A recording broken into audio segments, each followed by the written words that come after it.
CPI red star ಮತ್ತು ಕರ್ನಾಟಕ ರೈತ ಸಂಘ SIKS ನೇತೃತ್ವದಲ್ಲಿ 131 ದಿನಗಳ ಕಾಲ ನಡೆದ ಭೂಹೀನರ ಹೋರಾಟ ಫಲ ಕಾಣಲು ಪ್ರಾರಂಭಿಸಿದ್ದು, ಜವಳಗಿರ ನಾಡಗೌಡರ ಹೆಚ್ಚುವರಿ ಭೂಮಿಯನ್ನು ಭೂಹೀನರಿಗೆ ಹಂಚಿಕೆ ಮಾಡಲು ಅಧಿಕಾರಿಗಳು ಭರವಸೆ ನೀಡಿದ್ದಾರೆ ಎಂದು ಹೋರಾಟಗಾರ ಎಂ ಗಂಗಾಧರ್ ಹೇಳಿದರು.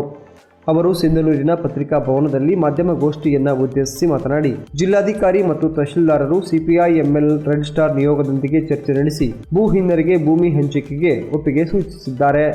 ಸಿಂಧನೂರು ತಹಶೀಲ್ದಾರ್ ಅರುಣ್ H. ದೇಸಾಯಿ ಅವರು ಈಗಾಗಲೇ ಲಿಂಗಸೂರು ಸಹಾಯಕ ಆಯುಕ್ತರಿಗೆ ಶಿಫಾರಸು ಪತ್ರ ಕಳಿಸಿದ್ದು, ಭೂ ಹಂಚಿಕೆ ಪ್ರಕ್ರಿಯೆ ಶೀಘ್ರದಲ್ಲೇ ಪ್ರಾರಂಭವಾಗಲಿದೆ.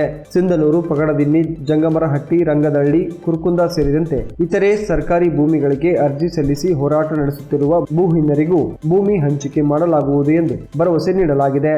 ಭೂಹೀನರಿಗೆ ಭೂಮಿ ಪತ್ರ ಮತ್ತು ಭೂಪಟ್ಟ ಸಿಗುವವರೆಗೂ ಹೋರಾಟ ಮುಂದುವರಿಯಲಿದೆ ಎಂದು ಅವರು ತಿಳಿಸಿದರು. ನಿನ್ನೆ ನಡೆದ ಮಾತುಕತೆ ತಹಶೀಲ್ದಾರ್ ಜೊತೆ ಫಲಪ್ರದವಾಗಿ ಮಾಡಿ ಅಂದ್ರೆ ನಾನು ಈಗಾಗಲೇ ಶಿಫಾರಸು ಮಾಡಿದ್ದೀನಿ. ಉಳಿದ ಭೂಮಿನ ಹೆಚ್ಚುವರಿ ಭೂಮಿ ಅಲ್ಲದ ಭೂಮಿಗಳು ಇದೆ. ಕುರುಕುಂದ ಇದೆ, ರಂಗಡಿ ಇದೆ, ಜಂಗಮರಟ್ಟಿ ಡಿ ಇದೆ, ಸುಲ್ತಾನ್ಪುರ್, ಸಿಂಧನೂರು ಸರ್ಕಾರಿ ಮತ್ತು ಕಾರ್ಯಸರ್ಕಾರದ ಗೈರಾಡ ಭೂಮಿಗಳು ಅಪ್ಲಿಕೇಶನ್ ಇದೆ. ಅದು ಒಂದೇ ಇಲ್ಲ. ಪಗಡದಿನ್ನಿ ಇದೆ, ಸೆಂಟ್ರಲ್ ಪಗಡದಿನ್ನಿ ಕೂಡ ಹೆಚ್ಚುವರಿ 15-20 ಎಕರೆ ಪಗಡದಿನ್ನಿ ಹೆಚ್ಚುವರಿ ಭೂಮಿ ಅದು ಶಿಫಾರಸು. ಉಳಿದ ತಹಶೀಲ್ದಾರ್ ಅಧಿಕಾರ ಇದೆ.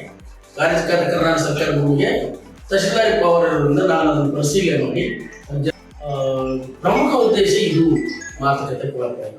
ಈ ಸಂದರ್ಭದಲ್ಲಿ ಮುಖಂಡರಾದ HR ಹೊಸಮನಿ, ಪರಶುರಾಮ್, ಮುದಿಯಪ್ಪ, ಅಮ್ಮಮ್ಮ ಬಸಾಪುರ, ಬಿಬಿ ಫಾತಿಮಾ, ತುಳಸಮ್ಮ, ಉಷಾ, MG ಜಗದೀಶ್ವರಿ, ಗಂಗಮ್ಮ ಹಾಗೂ ಈರಮ್ಮ ಇದ್ದರು.